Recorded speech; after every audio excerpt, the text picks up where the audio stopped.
He's my favorite. Please give it up for Jack Scorchus.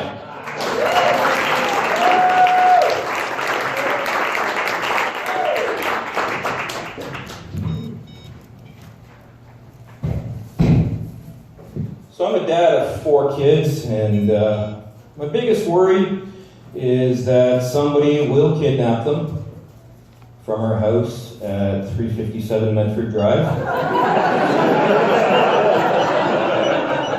We keep a spare key under the mat. And if you want to ride after the show, I'm parked across the street. As a dad, it's my job to teach my kids how to be kind and responsible to the people that are less fortunate. So anytime we're out and we see somebody begging for change and they're holding one of those signs that reads, "We'll work for food," I'll stop and I'll get them a soup and I'll get them a coffee. And then I'll go to the strip club and I'll get them to babysit my kids. People always say to me, "Jack, 4 kids, how do you manage?" And it's a lot of heavy drinking and anger management therapy. My therapist said to me, "Jack, you should write letters to the people that you hate and then burn them." I did that. And now I don't know what to do with the letters.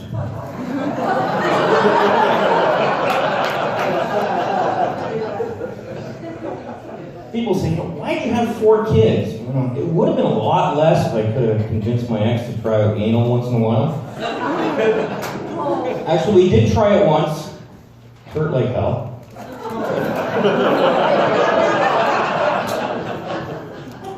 Always makes me laugh when my kids try to suck up to me by asking me, "Hey Dad, which kid's your favorite?" Somebody else's. When you got as many kids as I do, it's really hard to keep them, playing all on your property. Every once in a while, one of them will wander off onto the neighbor's front yard. And unfortunately, he's a bit of an old crank. He came over one time, he was really mad. He said, "You know what, I want you to keep your kids off my property. I want them to be 100 meters away from me at all times."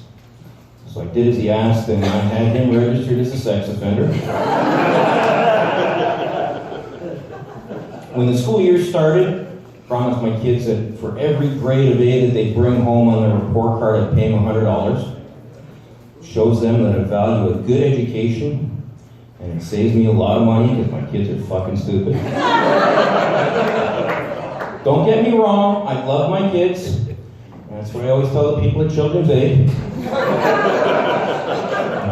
I try to do the good dad thing. I'm a good dad much in the way that girls on Instagram are models. Last summer, I built them a tree house. Okay, it wasn't really a tree house, it was more like an escape room. Okay, truth be told, they just put a padlock on their bedroom door. Their mom, my ex-wife, she's really the jealous type.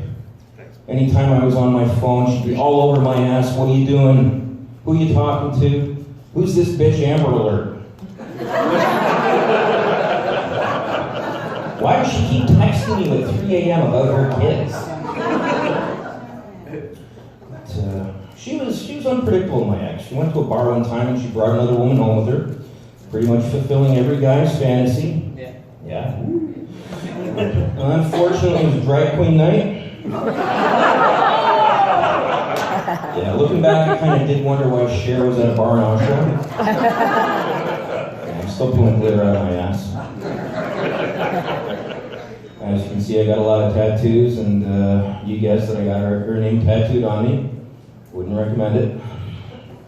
Getting tattoos covered up is not cheap. And do you have any idea how hard it is to find another woman named Bitchy McBitchface? You can tell a lot about a person by the kind of tattoos they've got. Years ago, you'd see a guy, he'd have a neck tattoo like Christ on a dinosaur. And it was immediate warning. Look, I'll rob ya, stab ya, kill ya. These days you see a guy, he's got a neck tattoo, and it's like, "Hi, come sit with me by the campfire. We'll write love poems to Mother Nature, and we'll draft some cherry-infused beer."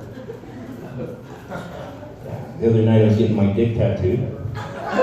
Yeah, that was the last time I played Truth or Dare with my kids. I feel bad for kids today.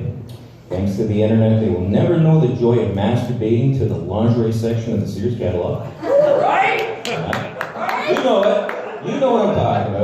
This guy here's one. What? Go ask your dad. Stop at him because he still probably does it. Yeah. Oh, yeah, you know it. Your mom's in there, buddy, okay? So.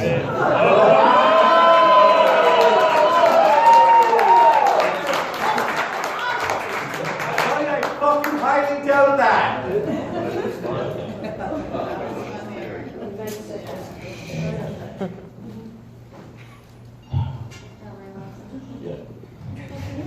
So anyway,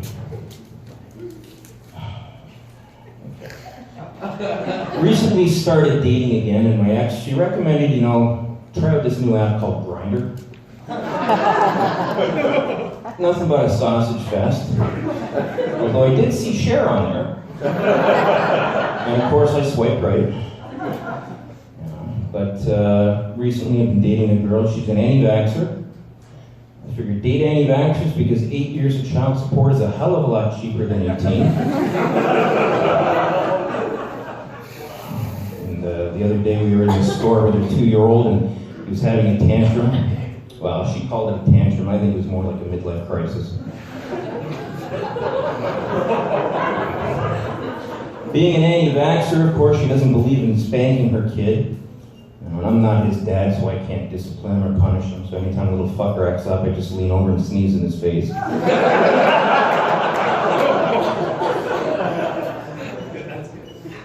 Honestly, these anti-vaxxer jokes will never get old. Just like their kids. I used to love it when I was a kid. I'd have $1, I'd go to the store and I'd come back with a pack of gum and a bag of chips and a can of pop and a couple packs of hockey cards. And these days there's security cameras everywhere. I was homeschooled as a kid growing up. My mom and dad thought that they were giving me an advantage, but I tell you, there's a lot of drawbacks. Our marching band was the worst. Essentially just me walking in circles playing Eye of the Tiger on a kazoo. My mom hired the kid next door to come kick the shit out of me just so I wouldn't miss out on the bullying experience. And the school dances sucked. I had to slow dance with my mom, but on the plus side I got to cop a field. So. Oh, come on, my mom's hot, alright? I used to hate it when I was a kid and I'd hurt myself and I'd go up to my dad and I'd be crying, "Oh, Dad, it hurts when I go like this." And my dad would laugh and say, "Well, son, then don't do that." And he'd laugh and he'd laugh. My dad, he's a lot older now, he's in a retirement home, and he'd call me up sometimes and he'll be crying, "Oh, Jack, it hurts when the orderlies abuse me." And I just don't give a shit. Didn't have the best childhood growing up, always at odds with my parents. Finally came to a point where I just wondered, am I really their kid? So I got up the nerve and I went up to my dad and I said, "Dad, tell me the truth, am I adopted?" And he looked at me, put down his beer, picked me up, sat me on his knee, and he looked me in the eye and he said, "Jack, why the fuck would I pick you?" Thanks, everybody.